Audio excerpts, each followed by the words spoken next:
Bien, merci Pierre-Olivier. Donc, bonsoir à toutes et à tous. Je rappelle quand même pour ceux qui peut-être ne le savent pas trop que le titre de notre atelier, puisque ça s'appelle un atelier, je crois, L'étoffe du philosophe, ça vient en fait d'un vers de Molière, hein, extrait de L'École des femmes, acte 1, scène 1, où un des personnages, enfin, une des personnages principales dit tout esprit n'est pas composé d'une étoffe qui se trouve taillée à faire un philosophe. Tout esprit n'est pas composé d'une étoffe qui se trouve taillée à faire un philosophe. Donc, euh, c'est un bon avertissement parce qu'il est vrai que tout le monde n'a pas l'esprit philosophique comme ça spontanément. Et que, voilà, si certains d'entre vous s'endorment, je ne m'en inquiéterai pas parce que, voilà, l'étoffe de votre esprit n'est peut-être pas celle qui convient à la philosophie, ce qui n'est pas du tout un jugement de valeur. Moi, je n'ai pas un esprit composé d'une étoffe qui me permet, par exemple, de monter un meuble Ikea sans me tromper. Ça, c'est pas comme ça. Je ne sais pas si j'arriverai à avoir un jour cet esprit. Euh, et donc, voilà ce que je voulais simplement rappeler. Et donc, ce soir, on va essayer de répondre à la question, le pouvoir rend-il fou? Et bien sûr, le point de départ de cette interrogation, c'est l'actualité, l'actualité récente et les gesticulations, entre autres, de Trump et de sa cohorte de conseillers. Alors c'est intéressant quand même de poser cette question, parce que je pense que cette question, au fond, n'est pas ignorée par ceux qui ont le pouvoir. Qu'ils ne sont pas quand même des naïfs au point de penser que voilà, le pouvoir leur serait donné, que ce serait au fond l'exercice tout à fait rationnel de quelques facultés. Je rappelle aux antipodes, apparemment, de Trump, hein, l'idée de François Hollande de se présenter comme un président normal. Voilà. Et donc, c'est bien la preuve que cette volonté comme ça, de montrer sa normalité, c'est pour échapper à cette espèce de comment dire, cette espèce d'arrière-fond, hein, de cette idée d'un pouvoir qui serait justement source d'absence de normalité, voire de folie. Mais au fond, je me suis demandé, peut-être que finalement, c'est ça la folie suprême, c'est de croire qu'on peut être un président normal.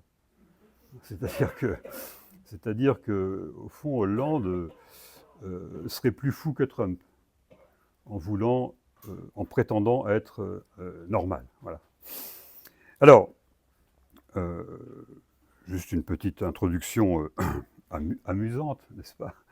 Je passe maintenant à l'analyse un peu plus sérieuse du sujet. Alors, d'abord, je me suis demandé, au fond, qu'est-ce que ça veut dire rendre fou? Qu'est-ce qui rend fou? Alors, je ne vais pas faire un cours de psychiatrie sur la folie. Je vais simplement partir du langage courant, de qu'est-ce qu'on entend quand on dit ça? Qu'est-ce qu'on veut dire? Qu'est-ce qui peut rendre fou? Alors, on peut énumérer un certain nombre de choses. L'alcool, ça peut rendre fou.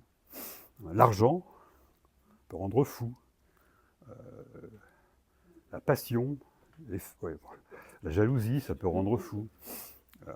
Enfin, on peut comme ça trouver un certain nombre de choses auxquelles on attribuerait ce qualificatif sans que ça nous paraisse inattendu. Non. Et donc, qu'est-ce que c'est le point commun entre toutes ces conduites? C'est d'abord que ce sont des conduites, ce sont des comportements. Ce sont des comportements qui, comment dire, des comportements qui ne correspondent pas aux attentes, qui ne correspondent pas au cadre, hein, que nous partageons à l'intérieur d'un certain groupe. Voilà. Ce qui est considéré comme, enfin, ce qui rend fou pour un certain groupe ne rend pas fou dans un autre groupe. ce qui rend fou pour des gens sobres n'est pas considéré comme fou pour des gens qui aiment bien faire des soirées alcoolisées avec des potes. Voilà.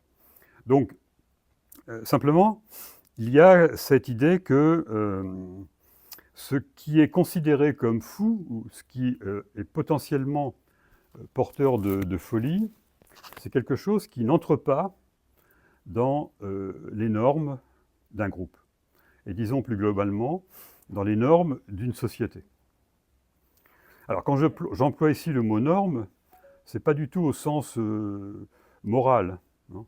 Je veux dire, toute société a besoin de normes, c'est-à-dire de critères partagés, admis, respectés par l'ensemble de ses membres. Voilà. Ces normes peuvent nous paraître à nous, au XXIe siècle, délirantes. L'esclavage était une norme absolument évidente pour les Athéniens de l'époque de Platon. Il n'en demeure pas moins que, à l'époque de Platon, l'homme qui voudrait libérer ses esclaves eût été considéré comme fou. Voilà. Donc, le comportement fou est d'abord celui-là, hein, celui qui ne correspond pas aux normes sociales. Voilà.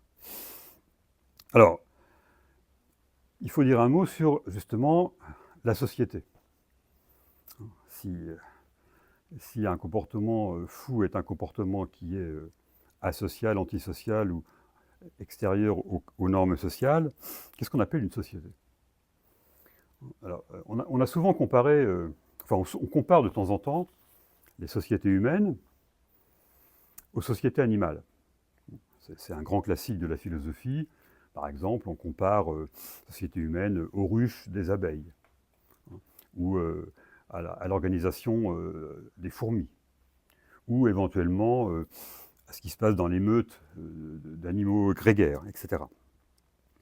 Et parfois, on peut prendre ces sociétés comme des modèles.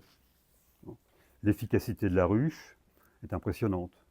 La solidarité de la meute est remarquable.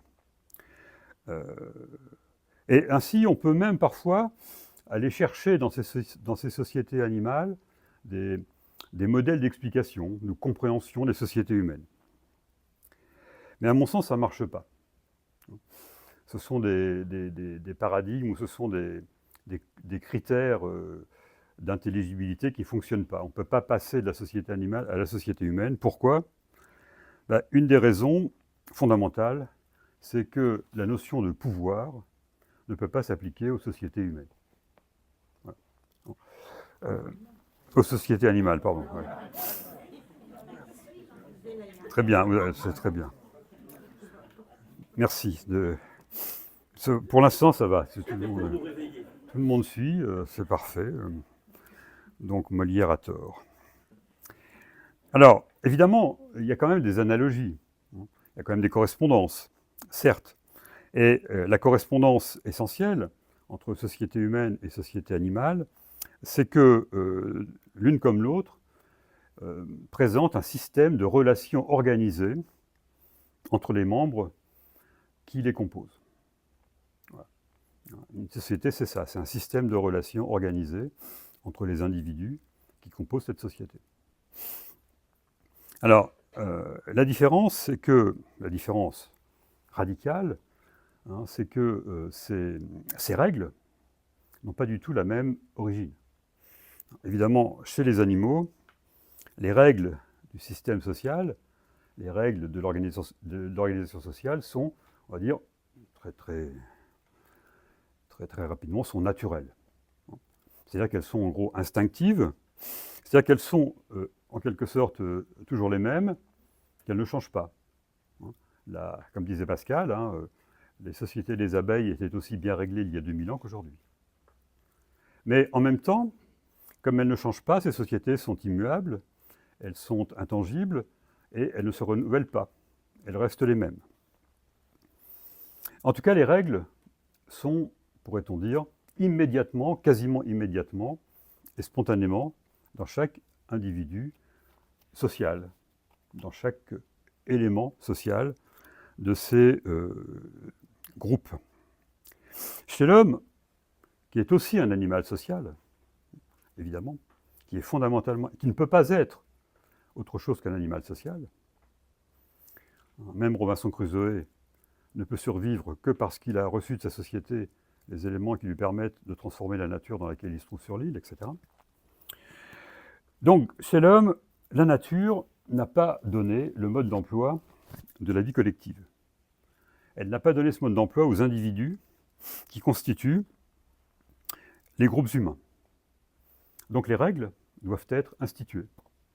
Elles doivent être inventées. Elles sont, dirons-nous, pour les opposer aux règles naturelles, elles sont artificielles. Voilà. Et de ce fait, ces règles, les lois, les institutions, etc., de ce fait, ces règles sont en un sens beaucoup plus fragiles que les règles qui président à la vie des animaux. Ces règles sont éphémères, même si elles peuvent durer voilà, 150 ans, 200 ans, même si la Ve République est là depuis 1958, etc., etc. Mais enfin, on sent bien qu'elle ne va pas rester là encore très longtemps. Donc, ces règles humaines ne sont pas déduites de la nature, elles ne sont pas inscrites dans la nature de l'homme, et en même temps, donc elles sont plus fragiles, mais en même temps, elles sont beaucoup plus, si je puis dire, productives. Bien sûr, il suffit de regarder l'histoire de l'homme pour voir combien la société humaine s'est transformée, a évolué, et que à la différence de ce que Pascal disait des abeilles, eh bien, les sociétés d'il y a 2000 ans n'ont plus grand-chose à voir avec les sociétés d'aujourd'hui, même si, bien sûr, on peut toujours trouver des constantes et des invariants, mais on pourrait discuter sur cette idée. Et c'est là qu'apparaît la notion de pouvoir, au sens, si je puis dire, architectonique. Ce que je veux dire, c'est que le pouvoir n'est pas que politique. Le pouvoir, parce qu'au fond, c'est la politique qui va organiser les règles que la nature ne nous a pas données spontanément. Le pouvoir n'est pas que politique, le pouvoir, il circule dans l'ensemble des relations interindividuelles, mais il y a quand même un pouvoir supérieur, un pouvoir premier, pourrait-on dire, qui est le pouvoir politique, qui au fond donne les règles pour les autres règles. Bon, il y a des micro-sociétés dans la société, par exemple, je ne sais pas, la famille, peut-on dire la famille est aussi un lieu où il y a des règles, où il y a du pouvoir, mais ce pouvoir, il est surmonté par un ordre politique qui sanctionne, punit, réprime, organise ces règles d'un niveau secondaire. Alors, le pouvoir est donc cette modalité qui rend possible l'application des règles nécessaires aux relations dans la société humaine. En tout cas, c'est l'idée qu'on se fait, je dirais, depuis pas mal de milliers d'années, de cette notion. Le pouvoir est donc nécessaire, faute d'avoir un mode d'emploi, comme je l'ai dit tout à l'heure, de la vie sociale. Et sans le pouvoir politique, nous avons l'impression que la société se déliterait et qu'elle risquerait de retomber, de tomber dans un chaos que les philosophes appelaient par moments l'état de nature, ce lieu de la guerre de tous contre tous, comme disait un célèbre philosophe anglais au XVIIe siècle, Thomas Hobbes. Alors, le pouvoir est donc, et c'est là le paradoxe, le pouvoir est donc ce qui va contrôler, réglementer les comportements, et en particulier les comportements qui rendent fou. C'est le pouvoir qui va sanctionner les dérives de l'alcoolique, c'est le pouvoir qui va sanctionner un pouvoir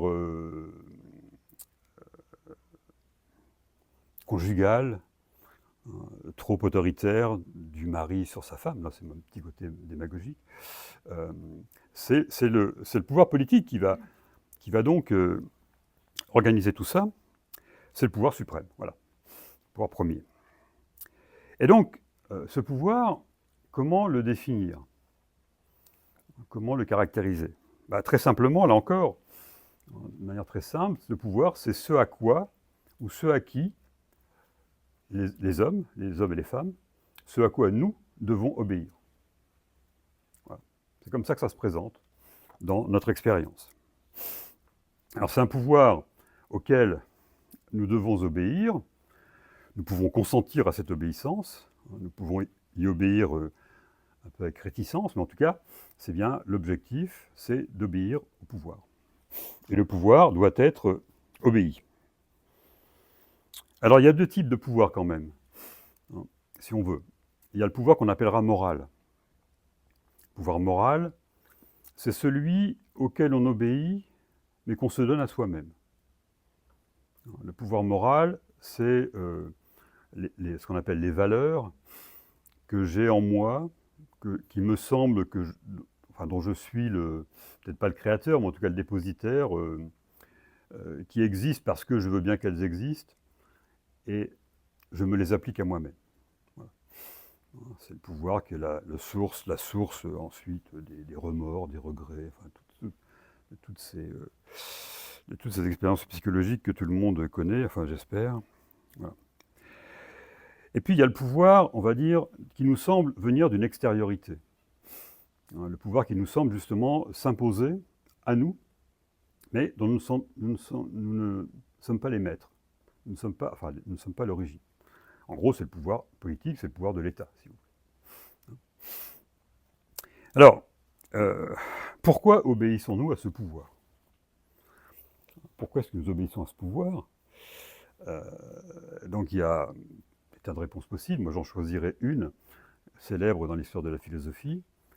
C'est la réponse d'un philosophe qui s'appelle Emmanuel Kant, XVIIIe siècle, qui publie un petit livre en 1784 où il réfléchit là-dessus. Et il dit au fond, je vais vous lire un passage de Kant en français. L'homme est un animal qui, lorsqu'il vit parmi d'autres membres de son espèce, a besoin d'un maître. Donc l'homme est un animal, bien sûr, hein, il a sa dimension biologique, naturelle, qui, lorsqu'il vit parmi d'autres membres de son espèce, a besoin... Alors, Kant dit deux choses. Il dit, l'homme a une dimension naturelle, et cette dimension naturelle, au fond, elle ne compte pas. Parce qu'il vit toujours parmi d'autres membres de son espèce. Donc en fait, ça veut dire que l'homme a besoin d'un maître. Voilà. Il a besoin d'un maître.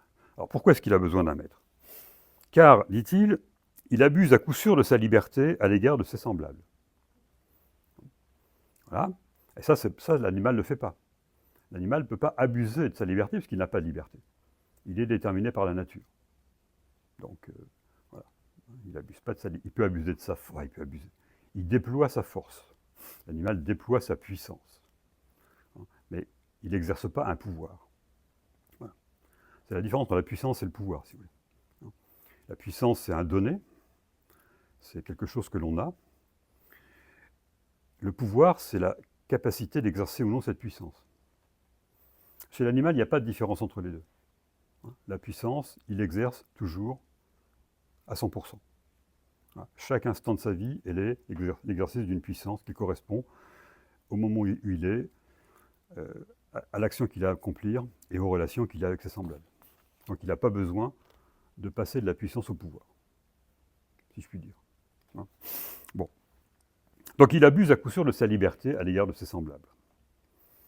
Donc la liberté de l'homme, c'est précisément le fait qu'il n'est pas tenu par la nature et qu'il a à avancer dans la vie par d'autres moyens que l'instinct, que l'élan vital en lui. Alors, il continue, et quoique, ajoute-t-il, en tant que créature raisonnable, donc l'homme, il souhaite une loi qui pose les limites de la liberté à tous.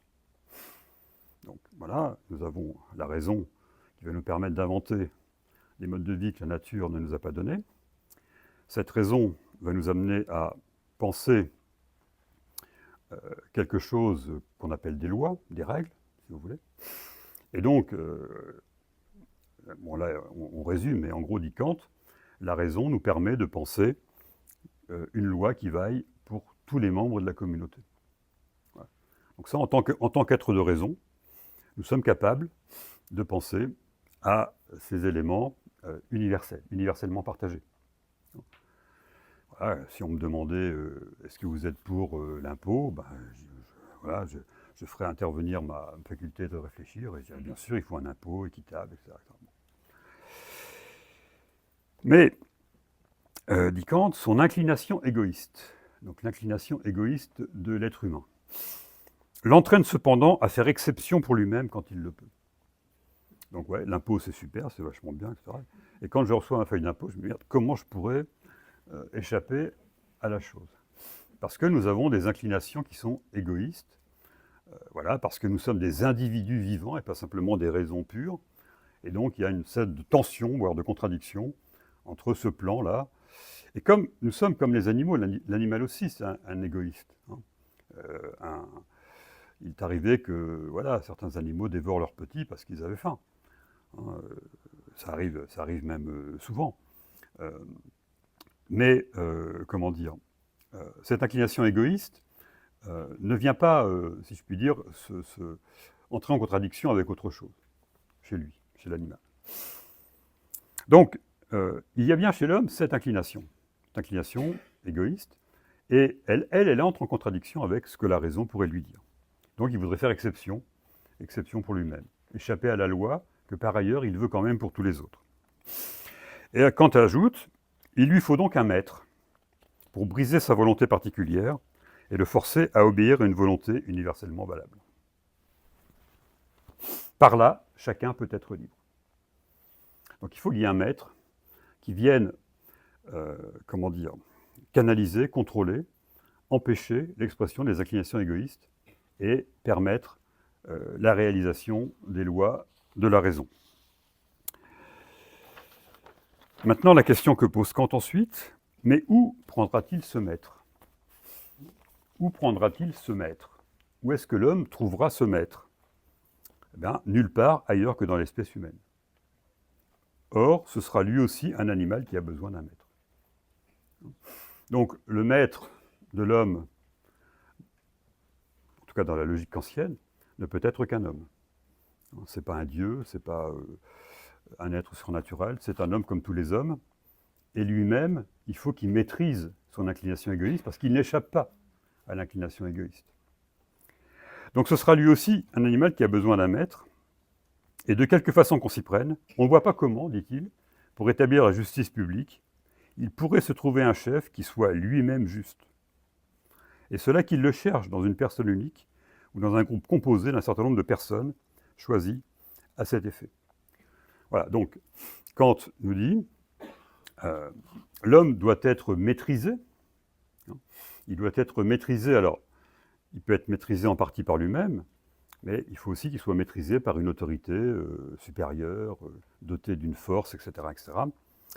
Mais évidemment, cette personne elle-même est une personne humaine. Voilà.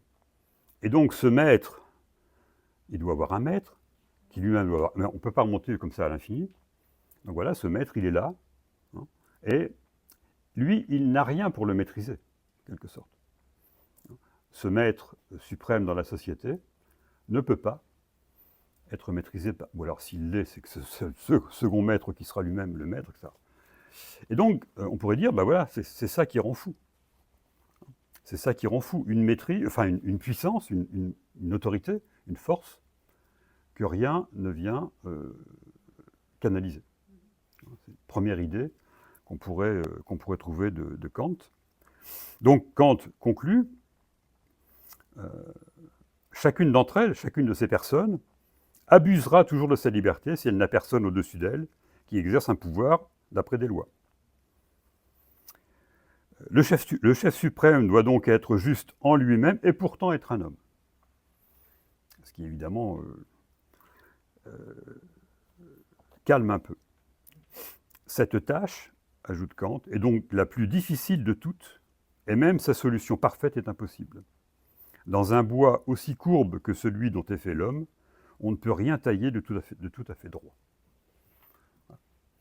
Donc nous devons nous rapprocher d'Ikant de cette idée, mais nous ne pourrons jamais atteindre à cette réalisation.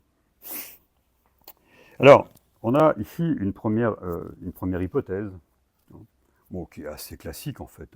Ça veut dire que voilà, celui qui a le pouvoir abusera toujours, tôt ou tard, de ce pouvoir, ou sera tenté d'abuser de ce pouvoir, parce que sa capacité de maîtrise, sa capacité de raison, cédera, la plupart du temps, devant les attaques de l'égoïsme particulier.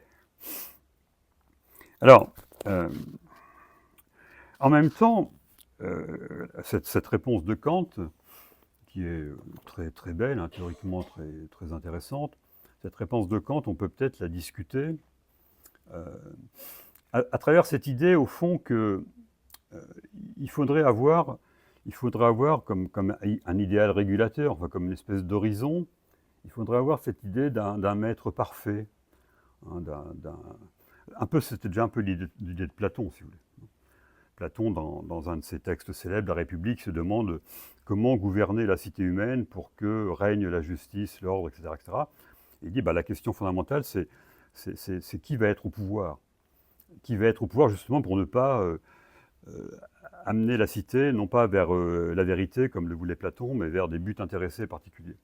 Alors, la réponse de Platon, évidemment, elle est formidable, en tout cas pour Anthony et pour moi.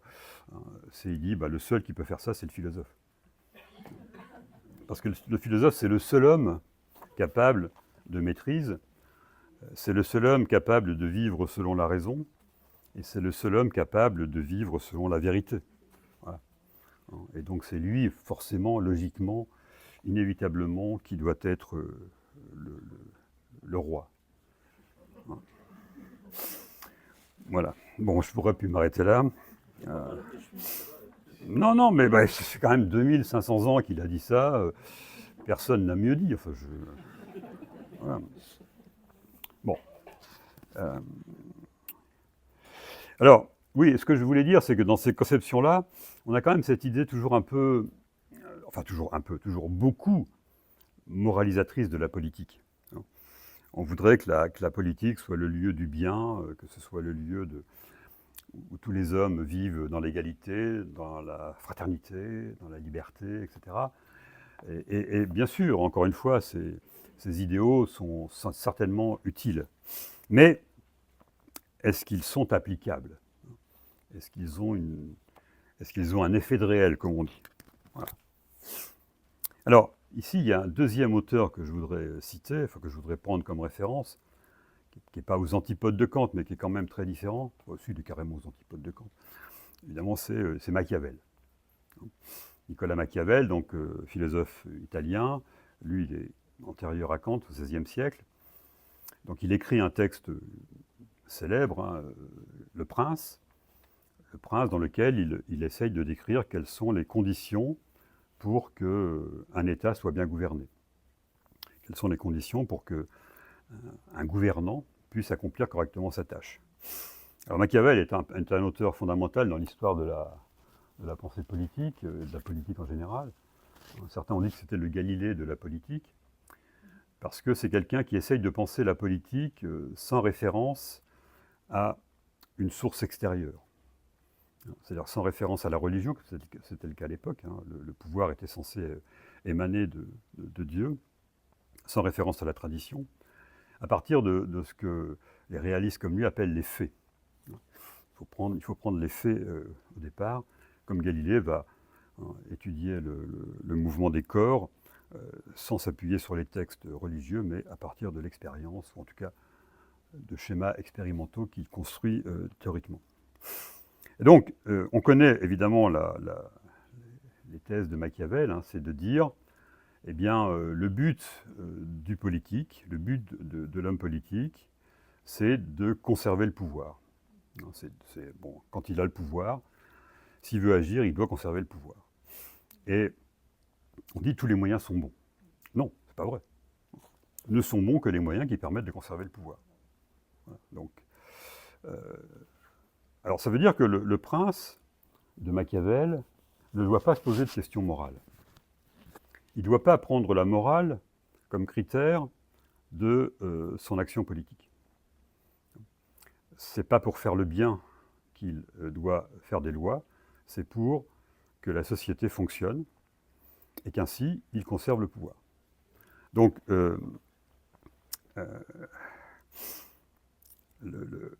Machiavel, le prince machiavélien, hein, pas forcément machiavélique, mais le prince de Machiavel, donc, il doit avoir ce que Machiavel appelle une virtu en italien, une vertu. Mais sa vertu, ce n'est pas une vertu au sens moral, c'est une vertu au sens politique. Et la vertu au sens politique, elle doit, pour être, comment dire, opératoire, elle doit s'écarter de la morale. Ce qui ne veut pas dire que le prince doit être immoral. Il peut être moral si la moralité lui permet d'exercer son pouvoir. Mais si la moralité ne lui permet pas d'exercer son pouvoir, alors il serait immoral. Le prince de Machiavel, il doit être à la fois renard et lion, dit Machiavel. Il doit être renard, il doit ruser, etc. Il doit être lion parce qu'il doit avoir la force, etc.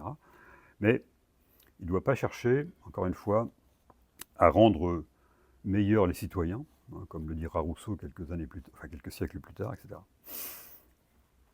Donc, les vertus morales, les vertus politiques ne sont pas à chercher dans l'ordre moral, elles sont à chercher dans l'examen des forces, dans l'examen des circonstances dans lesquelles le politique a à agir. Ce qu'on appelle parfois, mais c'est toujours pareil, en réduisant la pensée, ce qu'on appelle le réalisme. Voilà, le réalisme politique. Alors, au fond, le mauvais prince, hein, le mauvais gouvernant, c'est celui qui serait justement le gouvernant de Kant ou le gouvernant de Platon, celui qui n'arriverait pas à sortir de la morale, hein, qui aurait toujours un moment à se dire « Ah, c'est quand même pas bien de faire ça, etc. » et qui au risque de perdre son pouvoir. Voilà. Donc les politiques, au fond, n'ont pas de compte à rendre à la morale. Et d'une certaine manière, il n'y a que ceux qui n'ont pas de morale qui arrivent à accomplir de grandes choses. C'est sûr que si on était des êtres moraux, Napoléon n'aurait pas envahi l'Europe. Si les politiques étaient des êtres moraux, Trump irait au secours de Zelensky, bien sûr. Mais ça serait antinomique à leur nature, selon Machiavel. Alors dans ce cas-là, si vous voulez, le pouvoir peut paraître fou à ceux qui en attendent autre chose que ce qu'il peut produire. Dire du pouvoir qu'il rend fou, c'est un jugement moralisateur. Le pouvoir doit être, dans la perspective machiavélienne, il doit être jugé à l'aune uniquement de son efficacité, de sa capacité à unir le peuple et à maintenir l'État dans son unité. Voilà. Et à ce moment-là, le pouvoir jugé fou est toujours jugé fou par ceux qui en attendent autre chose que ce qu'il est censé accomplir. Donc pour Machiavel, ce jugement n'a pas de raison d'être. Il est absurde. Voilà. Le pouvoir ne rend pas fou, ou en tout cas, il n'est jugé fou que par ceux qui ne comprennent pas sa véritable nature. Alors, la question est de savoir si nous sommes condamnés à ce réalisme. Parce que, de fait, dans les situations que nous connaissons aujourd'hui, c'est à ça que nous sommes confrontés. Nous sommes confrontés à des potentats, nous sommes confrontés à des chefs d'État qui nous paraissent, à nous, fous, hein, mais qui, eux, évidemment, agissent au nom de ce qu'ils appellent la réalité, la défense de leurs intérêts, etc. etc. Et d'une certaine manière, aujourd'hui l'Europe qui veut se réarmer, elle répond de la même façon. Non. Donc l'Europe, qui est le lieu, censé être le lieu des droits de l'homme, etc., ben, non, là, elle répond en termes de force et de recherche d'une efficacité. Alors la question qu'on pourrait poser, je terminerai là-dessus, c'est finalement, dans cette histoire, on a toujours tendance un peu à accuser les tenants du pouvoir, hein, à leur reprocher donc leur immoralité et les choses et leur folie, en quelque sorte. Mais au fond, est-ce qu'il n'y a pas une responsabilité aussi des gouvernés, hein, de ceux qui obéissent à ce pouvoir? Parce que, d'une certaine manière, est-ce qu'il n'y a pas dans l'attitude de ceux qui subissent le pouvoir, est-ce qu'il n'y a pas une sorte de, comment dire, d'idéalisation de l'homme de pouvoir? Est-ce que, d'une certaine manière, est-ce qu'on n'attend pas d'eux des comportements qu'ils ne peuvent pas produire? Est-ce qu'il n'y a pas dans notre rapport au pouvoir une manière d'illusion sur les personnes qui ont ce pouvoir? Au fond, nous sommes... Voilà, si le pouvoir rend fou parfois, ça veut dire qu'à d'autres moments, il ne rend pas fou. Donc à d'autres moments, bah, il agit comme il faut. Le pouvoir agit comme il convient. Et la question est de savoir si le pouvoir agit jamais comme il convient. C'est-à-dire, est-ce que nous pouvons dire à quelqu'un qui a le pouvoir, bah, c'est bien que tu aies le pouvoir, hein, puisque tu agis comme il faut. Est-ce que ce n'est pas là une figure de ce que la Boétie appelait la servitude volontaire? Est-ce que, au fond, la folie, ça n'est pas de déléguer le pouvoir à telle ou telle personne, à tel ou tel groupe, hein, au prétexte que, ah bah eux, ça va. Hein, ils remplissent bien leur fonction. Mais c'est quoi leur fonction? C'est d'exercer le pouvoir sur la majorité. Donc, on peut, hein, et là c'est ce qu'on cherche, hein, tout le monde cherche à faire en sorte que Trump redevienne normal, hein, que Poutine redevienne normal, mais pas qu'il abandonne le pouvoir, mais qu'il continue à exercer le pouvoir sans ces excès, cette hubris que nous constatons aujourd'hui. Et donc ainsi nous serions rassurés. Nous serions rassurés quant à la nature du pouvoir qui s'exerce sur nous. Nous l'accepterions. Et nous l'accepterions comme si c'était un cadre indépassable, comme s'il fallait toujours qu'il y ait un pouvoir d'une minorité sur la majorité. En oubliant que ce pouvoir qui est là, il n'est peut-être que la traduction d'une certaine forme de relation sociale opposant des dominants et des dominés. Et comme on s'interroge uniquement pour savoir si le pouvoir il est, comme on dit, légitime ou pas légitime, on oublie ce qui est en dessous, c'est-à-dire la nature de la relation sociale qui est, dans la société capitaliste quand même, une relation où une minorité écrase la majorité. Mais ce n'est pas que dans la société capitaliste, hein, c'est pareil dans le système féodal, sous l'Antiquité grecque, etc., etc.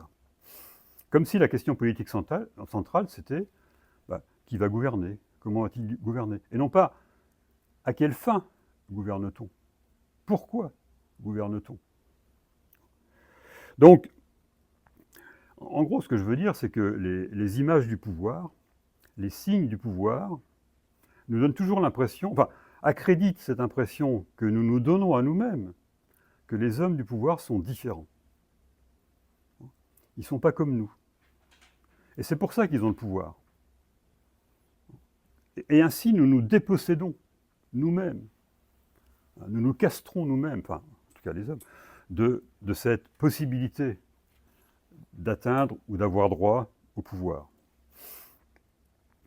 Donc, au fond, la folie supposée de certains hommes de pouvoir, la folie que nous leur attribuons, au fond, n'est que l'image radicalisée de leur différence. Ils sont fous, ceux-là, d'accord. Mais les autres, c'est des hommes de pouvoir, ils ont un truc, ils ont quelque chose. Voilà. En tout cas, c'est comme ça qu'on nous les montre. C'est comme ça que les images du pouvoir circulent, et elles circulent de plus en plus dans la société qu'on appelle la société du spectacle d'aujourd'hui. Donc, d'une certaine façon, l'autorité ou le pouvoir des dirigeants vient aussi de nous, vient aussi du regard un peu illusionné que nous portons sur eux, ou que la société nous transmet ad nauseam à longueur d'écran. Et au fond, c'est bien nous les gouvernés qui, par notre obéissance, en partie, je ne dis pas que c'est que ça, c'est nous qui, par notre obéissance, entraînons peut-être la folie chez certains. Après tout, puisqu'ils obéissent, allons jusque-là. Mais le problème, c'est ça, c'est le problème de l'obéissance en général. C'est le problème de l'obéissance ou de consentement à une autorité à laquelle nous aurions tous le droit de prétendre. Parce qu'au fond, ces hommes de pouvoir, ils sont comme nous, ce sont des hommes. Ce sont des hommes que seules nos illusions, par des attributs d'une légitimité à gouverner. Et comme disait Pascal, un roi sans divertissement n'est qu'un homme plein de misère. Un homme de pouvoir, sans son pouvoir, n'est qu'un homme plein de misère, comme vous et moi. Voilà, je vous invite à méditer là-dessus. Je vous remercie de votre attention. Je vais passer la parole à Anthony. Alors allons-y. Alors déjà, si je voulais juste revenir 2 secondes sur l'intervention de Stéphane, 2 petites choses. Déjà, c'est rigolo parce qu'on n'a pas du tout la même approche du sujet, mais on arrive à la même conclusion. Donc voilà, c'est pas mal. Et aussi, à propos de Machiavel. Ouais, c'est ça. C'est bien.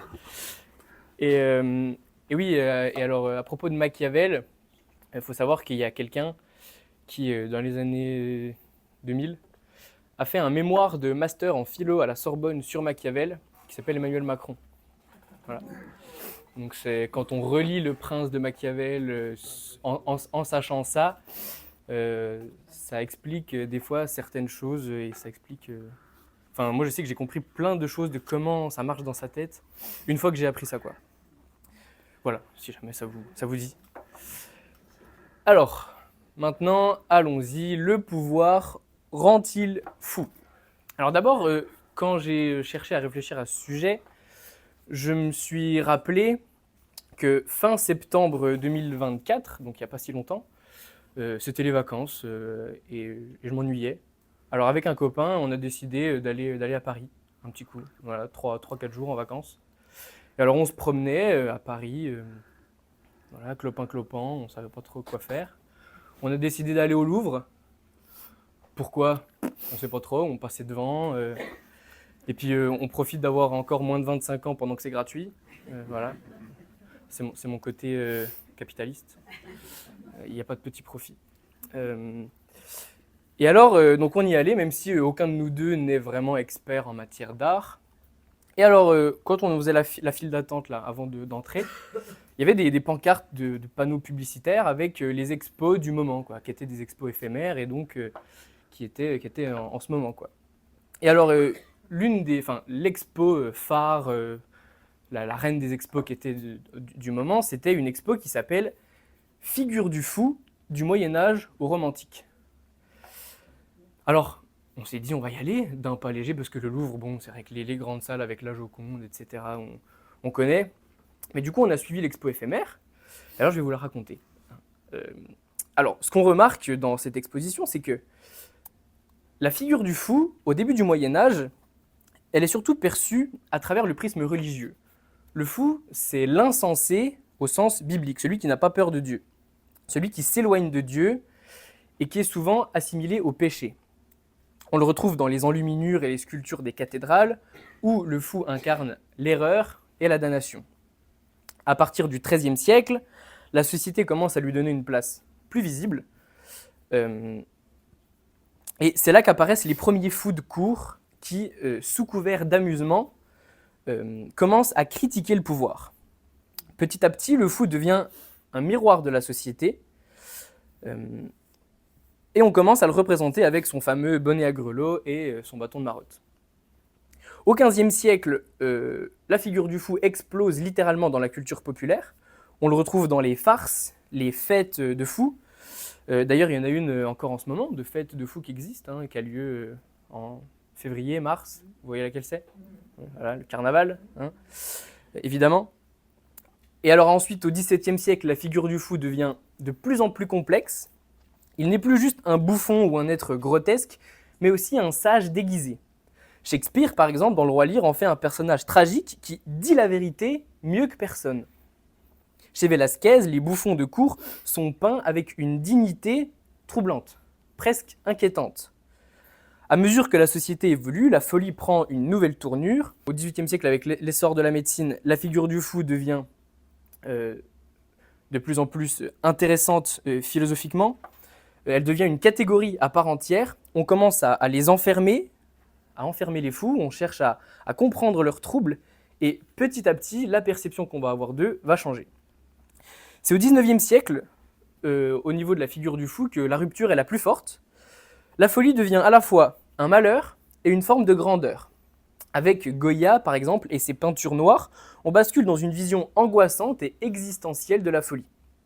Les aliénistes comme Pinel ou Esquirol tentent de classifier les troubles mentaux. En même temps, les écrivains romantiques, eux, commencent à voir dans la folie une forme de génie. C'est là qu'apparaît l'image du poète maudit, incompris à la frontière du génie et de l'aliénation. Cette ambiguïté traverse tout le XIXe siècle et se retrouve encore, même au XXe siècle. Et finalement, le moment d'apothéose de la figure du fou, le moment où va y avoir un philosophe qui va être le grand philosophe de la folie, qui est encore la référence aujourd'hui, c'est Michel Foucault, qui va écrire un livre qui s'appelle « L'histoire de la folie à l'âge classique ». Et c'est un livre qui vient poser une question essentielle.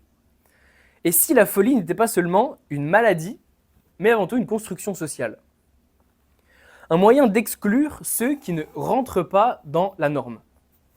Une idée qui influence énormément l'art moderne et le surréalisme, qui font du fou une figure de la libération de l'imaginaire. C'est là qu'on va voir les premiers psychologues qui demandent de dessiner des choses, etc., où le fou devient une expression. Bref, de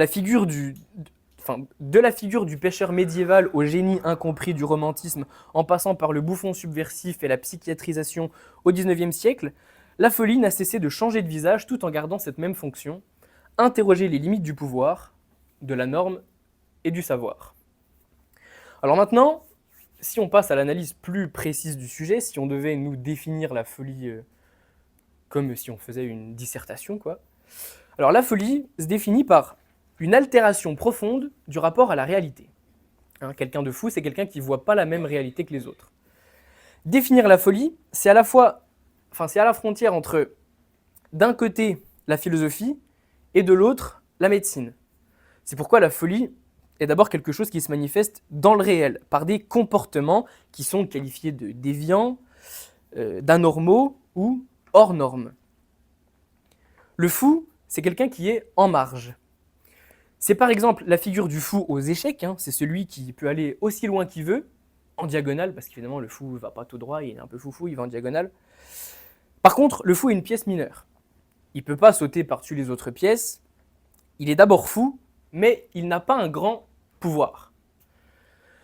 Mais il existe aussi plusieurs autres types de fous, il n'existe pas que celui-là, par exemple le fou amoureux. Le fou amoureux, c'est quelqu'un chez qui l'amour fonctionne comme une maladie. L'amour devient une maladie qui le fait agir bizarrement, qui altère son rapport à la réalité.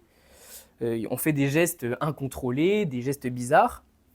Par exemple, moi je me souviens quand j'étais au collège, maintenant ça va mieux, mais quand j'étais au collège, je me souviens que quand j'étais en compagnie vraiment physique d'une fille qui me plaisait... Arrête. J'agissais... Non, ça va, il n'y a rien de bizarre, mais je commençais à agir bizarrement. Je devenais en quelque sorte le bouffon de la cour de récré. Je devenais complètement maladroit, etc. Et en fait, je cherchais à me faire remarquer à tout prix, quoi qu'il en coûte, comme disait l'autre. Et Et ensuite, ça produisait vraiment un sentiment de culpabilité. Hein. On se dit, mais je rentrais chez moi, je dis, mais pourquoi j'ai fait ça? Pourquoi j'ai dit ça? J'aurais dû faire autrement, etc. Et c'est ça la folie. Et je suppose d'ailleurs aussi que c'est à peu près le même sentiment en ce qui concerne l'ivresse avec l'alcool. Hein. Bon, alors moi, je bois pas d'alcool, mais c'est à peu près ça qui se passe. C'est qu'on boit, on fait des trucs, et après on se dit, mais pourquoi j'ai fait ça? Voilà. Donc c'est un peu ça aussi, être fou. C'est celui qui est ivre, celui qui est, voilà, qui est exacerbé. Alors il y a aussi la figure du bouffon qui d'abord est drôle, puis ensuite use de sa drôlerie pour prendre le pouvoir petit à petit. Donc là, évidemment, on pense à Zelensky, mais j'ai entendu aussi dire il n'y a pas longtemps que Cyril Hanouna pensait à la présidentielle de 2027. Alors bon, voilà, je vous laisse méditer là-dessus. Le fou aussi est celui qui, à la Renaissance, dit quelque chose qu'on ne veut pas entendre. Alors, est-ce que c'est la vérité ou pas? On ne sait pas encore très bien, mais en tout cas, il dit quelque chose qu'on ne veut pas voir. Et le fou est, pour Michel Foucault, celui qui dit une vérité plus vraie que la vérité des gens qui ne sont pas fous. Ça, c'est une citation de Michel Foucault. Donc, je la répète, hein, le fou est celui qui dit une vérité plus vraie que la vérité des gens qui ne sont pas fous. Et je crois que c'est peut-être sur ce fantasme-là, un peu à la Jean de La Fontaine ou Shakespeare, qu'on croit, nous, exécutants, que donner le pouvoir à un fou, c'est peut-être donner le pouvoir à celui qui dit la vérité. Voilà. Alors maintenant qu'on a dit tout ça, on peut définir ce qu'est le pouvoir. Alors le pouvoir, c'est la capacité à influencer le comportement d'une personne ou le cours d'un événement. Voilà. Bon, alors si on veut être plus précis, le pouvoir peut être compris dans deux sens différents, à la fois la possibilité et le droit. Est-ce que je peux le faire physiquement ou alors est-ce que j'ai le droit de le faire? Quand on se demande est-ce que je peux, ça peut être est-ce que j'ai la capacité de le faire ou bien est-ce que j'ai le droit de le faire. J'attire votre attention aussi sur le fait que le pouvoir, c'est quelque chose qui se subit ou qui s'exerce. Ceux qui le subissent, nous dans nos sociétés, s'appellent le peuple, et ceux qui l'exercent sont ceux qui gouvernent. Et justement, ce terme de gouverner, à mon avis, il est intéressant. Parce que le mot gouverner vient de gubernare en latin, qui veut dire diriger un navire, hein, littéralement. Et c'est aussi le mot qui a donné d'ailleurs le mot gouvernail. Voilà, c'est la même racine. Donc quand on parle de ceux qui gouvernent, ça ne veut pas dire ceux qui décident, ou ceux qui décident pour tout le monde, mais c'est vraiment, il faut l'entendre au sens de ceux qui dirigent, hein, comme quand on dirige un bateau. Donc maintenant, se poser la question de savoir si le pouvoir rend fou, devient donc à se demander si c'est une fois au pouvoir qu'on devient fou, ou bien si c'est nous qui choisissons des fous pour gouverner. Comme si, à la fin d'une soirée bien arrosée entre copains, on choisissait volontairement celui qui a le plus bu pour conduire. Voilà. Et est-ce être au pouvoir qui rend fou, ou bien c'est la folie qui mène au pouvoir quand ceux qui élisent le fou fantasment sur des prétendues vertus de la folie? Ça, c'est la problématique. Voilà, pour bien respecter la méthode de la dissertation. Alors, dans un premier temps, on verra que la volonté de pouvoir, déjà la volonté de pouvoir est un phénomène proprement occidental. Contrairement à ce qu'on aurait tendance à penser, vouloir le pouvoir, vouloir dominer, vouloir soumettre l'autre n'est pas quelque chose d'immédiatement naturel. En témoigne un passage du journal de bord de Christophe Colomb, donc 1493, la date, ça date pas d'hier. Christophe Colomb écrit dans son journal de bord « Ils ont volontiers échangé toutes leurs possessions avec nous, ils ne portent pas d'armes et ne connaissent pas leurs usages. Je leur ai montré une épée qu'ils ont prise par la lame et se sont entaillés les mains par ignorance. Je crois qu'ils feront d'excellents esclaves. » Alors à mon avis ici, là, ce passage il est vraiment parlant, tout est dit pour notre question. Parce que Colomb découvre un peuple pacifique, et sa première réaction est de penser à l'asservir. Pourquoi? Parce que Christophe Colomb est victime, hein, lui aussi, il est le produit d'une Europe où le pouvoir est synonyme de domination. Roi absolu, église toute puissante, société hiérarchisée où on commande et où on obéit. Quand il regarde les tribus arawak, là où il arrive, il ne voit pas une autre manière de vivre, il ne les regarde pas à la manière d'un anthropologue, mais une absence d'autorité à combler. Leur pacifisme, c'est vu comme une faiblesse. Leur hospitalité, une preuve qu'ils sont faciles à contrôler. Ils ne perçoivent l'autre que comme une ressource. Cette vision du pouvoir de Christophe Colomb, elle n'a rien d'universel. D'autres civilisations fonctionnent sur des modèles plus horizontaux, mais l'Occident s'est bâti sur l'idée que gouverner, c'est imposer sa volonté. Et c'est cette mentalité qui a façonné la colonisation. Donc on se rend bien compte que le pouvoir tel qu'on va en parler aujourd'hui est déjà un concept biaisé. Sigmund Freud disait qu'il existe 3 métiers impossibles: enseigner, soigner et gouverner. Pourquoi impossible? Parce qu'on n'y arrive jamais complètement. L'enseignant ne sait jamais vraiment si son savoir passe, si son élève comprend et retient ce qu'il essaye de lui transmettre. Le médecin, lui, soigne sans garantie de guérison totale, et il sait en plus qu'il guérira jamais tout le monde. Donc voilà, le médecin aussi, c'est un métier impossible. Quant au gouvernant, il doit décider pour une société tout entière, dans un contexte où les résistances et les contradictions sont permanentes. Bref, dans ces 3 métiers, le contrôle total est un mirage, et celui qui s'y lance doit accepter l'échec, l'incertitude et une bonne dose d'absurde dans son travail. Alors, pourquoi des gens choisissent quand même ces professions impossibles? Peut-être parce qu'ils ont déjà quelque part en eux une forme de folie. Il faut un brin d'irrationalité pour consacrer sa vie à une mission qu'on sait fondamentalement inachevable. Mais cette folie n'est pas un problème tant qu'elle reste consciente de ses propres limites. L'enseignant sait qu'il ne transmettra jamais tout pour tous les élèves. Moi, j'ai tout le temps 30 élèves devant moi. Quand il y en a 15 qui écoutent, c'est le maximum. Le médecin sait qu'il ne guérira pas tout, mais il continue de soigner le maximum malgré tout. Mais pour le gouvernant, à mon avis, l'histoire est quand même différente. Parce que si lui refuse d'accepter l'impossibilité de sa tâche, il bascule dans une quête de contrôle total. Là où l'enseignant essaye d'enseigner à tous les élèves, et c'est ça être un peu fou, le gouvernant va essayer de tout contrôler. Et là, ça pose un problème plus grand. Il va s'imaginer que tout est gouvernable, que tout peut être maîtrisé, et là il glisse vers l'autoritarisme, la paranoïa et la déconnexion totale avec le réel. Et c'est bien là le problème. Le gouvernant est le seul de ces 3 métiers impossibles qui est un métier qui représente un pouvoir vraiment significatif. On peut accepter qu'un professeur ou un médecin ait une part de folie, car leurs actions restent limitées à leur champ d'expertise. Mais si celui qui détient le pouvoir est fou, alors c'est toute la société qui risque d'en payer le prix, voire le monde entier. Et si nous voulons éviter cette folie du pouvoir, il faut en revenir à la question des structures.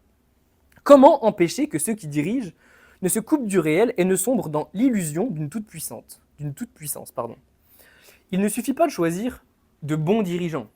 Ça, c'est pareil, ce serait une illusion. Il faut surtout transformer la manière dont le pouvoir est organisé afin qu'il ne puisse plus s'autonomiser et dériver vers cette logique délirante qui accompagne ceux qui s'y installent. Alors maintenant, on arrive dans la deuxième partie de l'intervention. Alors maintenant qu'on a vu que la volonté de pouvoir était à la fois proprement occidentale et en même temps déjà le témoin d'une sorte de folie des grandeurs, on va essayer de voir comment, à l'inverse, le pouvoir est ce qui rend possible la folie. Alors il y a une petite histoire connue de la mythologie grecque que sans doute beaucoup d'entre vous connaissent déjà. Dédale, un ingénieur brillant, est retenu prisonnier dans un labyrinthe avec son fils, Icare, par le roi Minos. Pour s'échapper, ils ont une idée géniale. Se fabriquer des ailes en plumes et en cire pour pouvoir s'envoler au-dessus de la mer et s'échapper du labyrinthe. Juste avant le départ, Dédale met en garde son fils Icare. Oui, Dédale met en garde son fils Icare. Il lui dit « Ne vole ni trop bas, ni trop haut ». Il ne sait pas pourquoi, mais il lui dit ça. Parce que s'il descend trop près de l'eau, l'humidité alourdira ses ailes et du coup il risque de tomber. Et s'il va trop haut, il va trop se rapprocher du soleil et ça va brûler. Voilà. Alors au début, tout se passe bien, ils prennent leur envol, libres, portés par le vent. Mais très vite, le petit là, Icare, se laisse griser par cette sensation nouvelle. Il oublie les conseils de son père, il monte toujours plus haut, attiré par la lumière du soleil, jusqu'à ce que la cire fonde, que ses ailes se désintègrent et qu'il tombe dans la mer, où il se noie, qui s'appelle aujourd'hui encore la mer d'Icare. Alors, ce mythe est souvent interprété comme une mise en garde contre l'excès d'ambition, contre la fameuse hubris. Mais ici, on peut surtout y voir le fait que, pour Icare, ce sont les ailes qui ont rendu possible son erreur. enfin en tout cas cet excès d'ambition. Sans l'invention des ailes, il n'aurait jamais pu penser à s'enivrer de plaisir en volant. Ce sont les ailes qui ont rendu possible sa folie. C'est donc bien le pouvoir, ici compris au sens de la capacité, comme on avait vu en introduction, qui a rendu possible la folie d'Icare. Alors, on peut se dire que si ceux qui désirent le pouvoir sont déjà un peu fous, c'est parce qu'ils savent qu'ils peuvent être au pouvoir. C'est le pouvoir d'être au pouvoir qui est la véritable fabrique de la démesure et de l'excès d'ambition. Quand bien même cette volonté d'arriver au pouvoir serait motivée par toutes les intentions les plus nobles. Une autre histoire bien connue qui pourrait illustrer cette idée que même quand on cherche à faire le bien, la folie n'est pas une histoire d'homme, mais une histoire de structure matérielle du pouvoir et des conditions d'exercice du pouvoir, c'est La ferme des animaux de George Orwell. Alors la ferme des animaux, tout le monde connaît l'histoire, tout commence dans une ferme où les animaux, exploités par les humains, en ont assez. Un vieux cochon, sage l'ancien, leur parle d'un rêve, une ferme où tous les animaux seraient libres et égaux, sans maître pour les opprimer. Peu après, les animaux se révoltent, chassent le fermier, ils instaurent un nouveau système dirigé par les cochons, parce que les cochons sont plus intelligents que les autres. Et au début, tout fonctionne. On instaure des règles d'égalité, on décide que tous les animaux seront égaux, et chacun travaille pour le bien commun. Mais peu après, les cochons s'emparent du pouvoir. Napoléon, le plus rusé des cochons, s'impose comme le chef et commence à modifier les règles à son avantage. Ils prennent des privilèges, se réservent la meilleure nourriture, imposent un régime de plus en plus autoritaire, et les cochons justifient leur choix en disant que c'est pour le bien de la ferme qu'ils font tout ça. C'est pour votre bien qu'on prend tout pour nous. Et de toute façon, ils peuvent le faire parce que les autres animaux, beaucoup trop naïfs et surtout trop fatigués, finissent par accepter peu à peu les changements parce que de toute façon tout ça est très progressif et ils ont une sorte comment je pourrais dire, de flemme quoi, et ils voient même pas qu'ils sont en train de se faire avoir quoi. Donc tout ça c'est ce qui se passe dans le livre, jusqu'à la scène finale. Les cochons finissent par se comporter exactement comme les humains qu'ils ont chassés. Ils marchent sur deux pattes, s'habillent et surtout ils s'installent à table avec les anciens exploiteurs, les hommes. Ils trinquent avec eux, concluent des accords comme si de rien n'était. Les autres animaux, en les observant par la fenêtre, réalisent alors une chose terrible. On ne peut plus différencier les cochons des humains. Alors, toute la morale du livre ici, c'est de dire ceux qui prennent le pouvoir au nom de la justice finissent souvent, en tout cas peuvent finir par ressembler à ceux qu'ils ont remplacés. La révolution, au départ porteuse d'espoir, s'est transformée en une nouvelle forme d'oppression où une élite dirige les masses en manipulant la vérité et en détournant les idéaux. Alors, maintenant la question qu'on peut se poser c'est si ceux qui désirent le pouvoir sont déjà un peu fous, et quand bien même ils ne le sont pas à l'origine, ils le deviennent une fois qu'ils l'ont. Comment faire pour éviter la folie au pouvoir? Si on veut empêcher le pouvoir de sombrer dans la folie, il ne suffit pas de simplement ajouter des garde-fous, si je peux dire, ou des contre-pouvoirs. Le problème vient des structures même de la société qui façonnent le pouvoir et le rendent incontrôlable. Karl Marx l'a bien montré, le pouvoir politique repose sur une base matérielle, ce qu'il appelle l'infrastructure, c'est-à-dire l'économie, le travail, les rapports de production, et cette base détermine tout le reste. Les institutions, les lois, les idéologies qui les justifient, ça c'est la superstructure. Si on veut transformer le pouvoir, il faut changer ce sur quoi le pouvoir repose, les fondations, les fondements.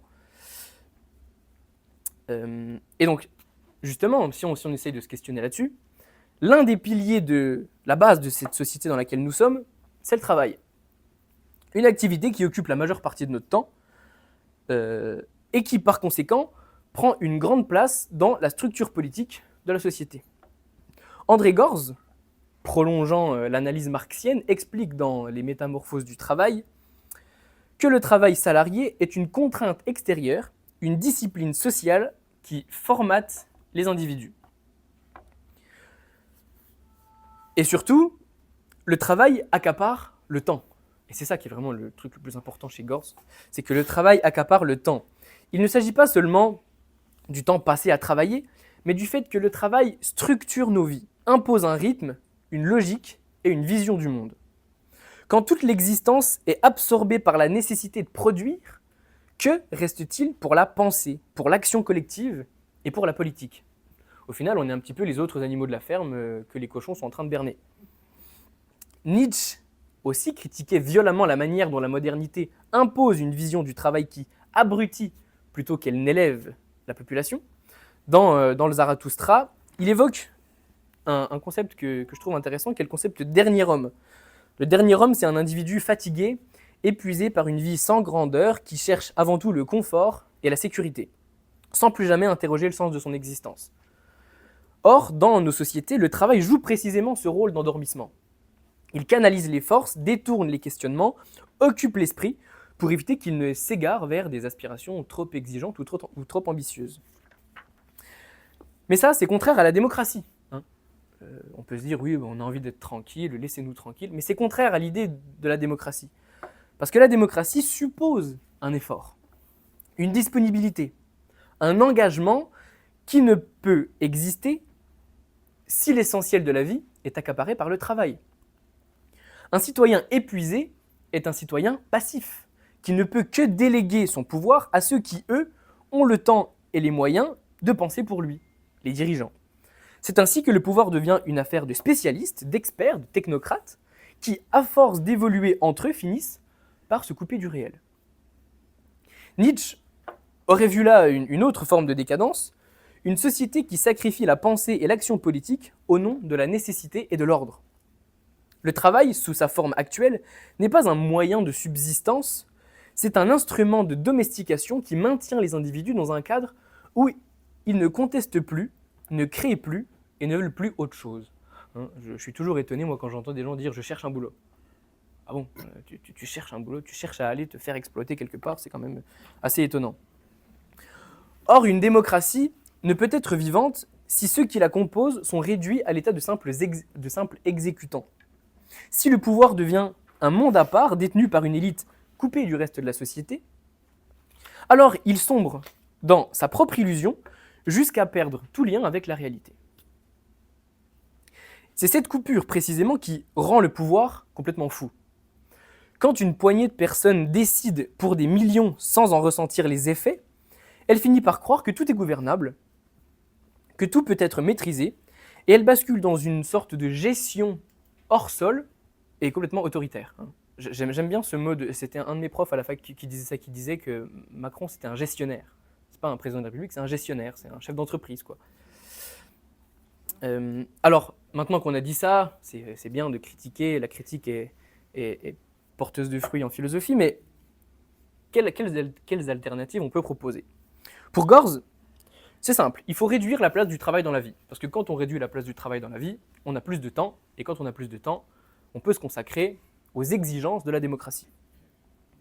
Dans Misère du présent et richesse du possible, publié en 1997, j'étais presque né, c'est pas si vieux, il défend un revenu d'autonomie qui permettrait à chacun de ne plus être contraint de travailler simplement pour survivre. L'enjeu n'est pas simplement ici économique, il est politique. Moins de dépendance au travail, c'est plus de temps pour penser, débattre, s'organiser et avoir un véritable poids sur les décisions. Il faut alors se libérer du travail pour reconquérir le temps, ça c'est important, reconquérir le temps, où l'on pense, où l'on crée, où l'on agit librement. En tout cas, où on fait ce qu'on veut. Gorz dit bien, parce que Gorz critique les gens qui lui disent « oui, mais si on libère le temps, les gens feront quoi ?» Mais on s'en fiche, il dit « ils feront ce qu'ils veulent ». Et ce qu'ils veulent, c'est plus important que leur imposer un temps au travail.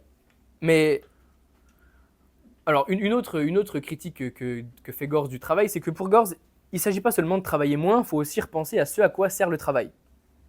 Aujourd'hui, le travail est conçu pour répondre aux exigences du marché et pas aux besoins des individus. Il faut alors s'en libérer pour reconquérir un temps où l'on crée, où l'on pense, où on agit librement, tant que le travail reste une obligation écrasante, il empêche toute véritable émancipation. Changer le travail, pour Gorz en tout cas, et pour moi aussi, c'est changer le pouvoir. Tant que l'économie est contrôlée par une minorité et que la majorité est enfermée véritablement dans le salariat, le pouvoir restera confisqué et déconnecté. A l'inverse, une société qui change ses structures du pouvoir, une société qui libère du temps et redonne aux individus le contrôle de leur activité, empêche le pouvoir de tourner sur lui-même et de sombrer dans sa propre folie. La question qu'on peut se poser désormais est alors de savoir si finalement les fous ne sont pas ceux qui permettent cette structure actuelle du pouvoir, cette toute-puissance confiée à un seul ou très peu, cette aliénation quotidienne d'un travail qui, à l'image de la citation de Christophe Colomb, ne perçoit l'autre que comme une force potentielle à exploiter, ne perçoit l'autre que comme un stock de ressources permettant d'alimenter la machine qui l'exploite pourtant. Autrement dit, est-ce que les fous, ce ne serait pas plutôt nous? Ça, rien n'est moins sûr. Mais c'est pas grave, parce que ne pas être sûr qu'on soit fou, ou qu'on soit pas fou plutôt, c'est déjà ne pas l'être. Et ça rejoint un petit peu l'idée de Platon qui disait que le philosophe doit être celui qui gouverne parce que le philosophe est celui qui ne peut pas devenir fou. C'est ce qu'explique Nietzsche dans Ecce Homo, avec une petite citation très courte mais tout aussi efficace que Platon, qui dit « Ce n'est pas le doute, mais c'est la certitude qui rend fou ». Alors maintenant, je terminerai avec une dernière citation du coup, de George Orwell dans 1984, qui dit « Ils ne se révolteront que lorsqu'ils seront devenus conscients, mais ils ne pourront devenir conscients qu'après s'être révoltés. » Merci beaucoup de m'avoir écouté.